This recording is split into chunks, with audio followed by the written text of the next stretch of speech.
Ministeerri muummee Itoophiyaa Dr. Abiy Ahmed walgahii idilee kurnaffaa bara hojii shanaffaa mana marii bakka bu'oota uummataa guyyaa kaleessaa taa'amte irratti argamuun gaafilee miseensota mana marichaa irraa kaaniif deebii fi ibsa kan keessatti tokko dameen dijitaalaa keessumattuu fayyadamtoonni tajaajila moobaayilaa guddachaa dhufuu ibsuudhaan yeroo jijjiiramni dhufu lakkoofsi fayyadamtoota moobaayilaa miiliyoona 37 akka ture ibsuudhaan eega ministeerri muummee Itoophiyaa Dr. Abiy Ahmed gara aangootti dhufee as waggaa jahan dabran kana keessatti fayyadamtoonni moobaayilaa miiliyoona 37 irraa gara miiliyoona 97 guddachuudhaan fayyadamtoonni moobaayilaa miiliyoona 60 yoo dabalu san keessaa kanneen moobaayil baankiingidhaan yookaan gara moobaayilaatiin maallaqa daddabarsan miiliyoona 58 ta'uu ministeerri muummee Dr. Abiy Ahmed ibsee jira. Yeroo ammaan tana fayyadamtoonni Itiyoo Telekoomii miiliyoona 87, Safarikoomiin miiliyoona 10 ol walumaa galatti fayyadamtoonni moobaayilaa miiliyoona 97 jiraachuu kan ibsee Dr. Abiy kun ammoo akka hin taane fi lammiileen Itoophiyaa hundi fayyadamtoota moobaayilaa akka taaniif hojjetamuu akka qabus dubbatee jira. Dhaqqabdummaan tajaajila neetworkii 4G fi 5G babal'achaa jiraachuu fi magaalonni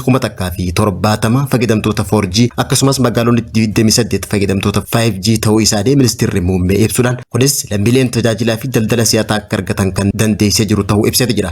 Kana malees gara damee faayinaansiitiin fayyadamtoonni daddabarsa maallaqaa miiliyoona 58 yoo gahan kunis sirna gurgurtaa dijitaalaa keessatti maallaqa callaa yookaan kaashii fayyadamuu caalaa daldala kan saffisiisee fi bu'aa imalaa tarkaanfii Itoophiyaa ta'ullee himee jira. Tajaajila kafaltii dijitaalaatiinis ji'oota jahan dabran kana bu'aan galmaa'ee kan waggaa dabreetti wal bira qabame yoo ilaalamu harki 60 kan dabale waggaa ta'u qusannaa maallaqa dijitaalaatii fi tajaajila qusannaa guddachuu kan agarsiise ta'uun ibsamee jira.